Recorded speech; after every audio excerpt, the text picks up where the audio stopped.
You're sitting there staring at that project, that goal, that life change you want to make, and you're thinking, I'll start when conditions are perfect.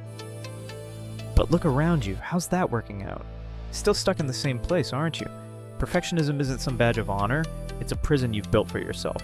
You think it's about high standards, but it's really about fear. Fear dressed up in a fancy suit called excellence. Meanwhile, the rest of the world is moving forward while you're polishing something that will never be perfect enough.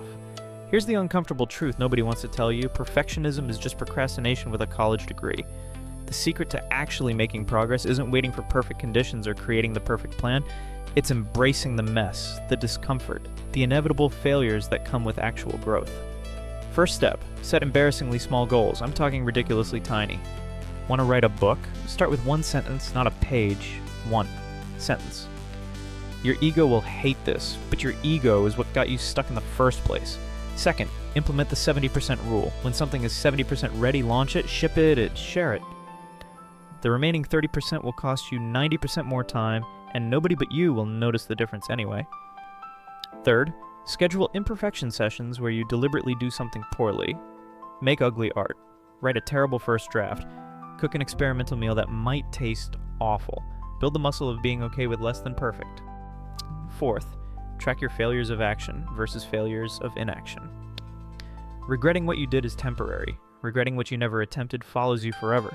Let me explain the 70% rule because it's the game changer. When I started creating content, I'd spend weeks perfecting a single video. Know what happened? Nothing. Because I barely published anything. Then I forced myself to create and publish when things were at 70% quality. Suddenly I was producing 10 times more, getting feedback, improving faster. The irony? People couldn't even tell the difference between my perfect work and my good enough work. The perfectionism was all in my head, and it was keeping me small. Look, I can't make you drop your perfectionism. Only you can decide if you want to keep using it as an excuse to hide, or if you're finally ready to trade perfect for done, for progress, for actual results. So, what's it going to be? Another day of planning the perfect start, or actually starting? The choice is yours, but the clock is ticking.